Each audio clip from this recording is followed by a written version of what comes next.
Welcome back to the show. My name is Evan, along with Renee Montgomery. Hello there.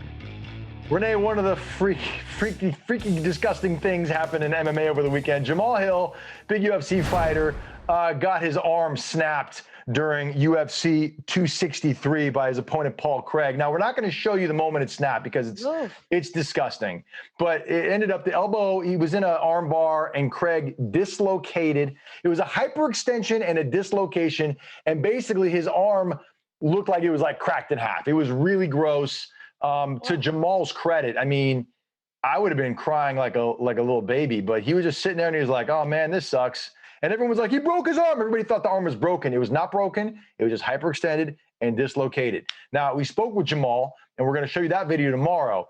But Jamall was transported to a hospital for evaluation. The word on the street is that he's going to be okay. But the big question, Renee, is what does that necessarily mean when you say you're going to be okay? Is he going to be okay to like live his life again, or is he going to be able to fight again? Because when you're a professional fighter at the highest level, you need both of your arms working in, 100%. Yeah.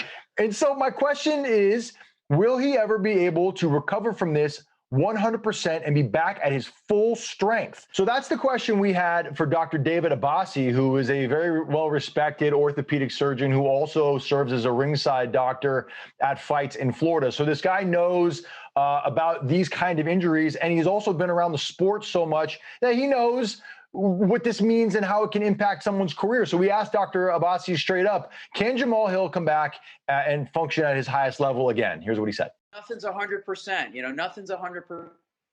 It just depends on what's going on with that MRI, what's the location of the tears, and is he going to require surgery? If he does get surgery, hopefully there's no complications. Surgery is not a slam dunk all the time. You can have complications like nerve injuries or vascular injuries. Some patients never do get back, but hopefully that's not the case, and we do see Jamall Hill hopefully soon. If we're lucky to avoid surgery, I think there's a potential somewhere between that 3 to 6 months. Not as bad as most people think. But if he does require an operation, if he needs something like a Tommy John surgery, which is common in our MLB athletes, then we're talking closer to a year. All right, so I think that's really interesting, Renee, that, as bad as it looked on TV, if it's the kind of injury that doesn't require surgery, he says he could be back fighting in 3 to 6 months and fighting at a high level. That's unbelievable to me.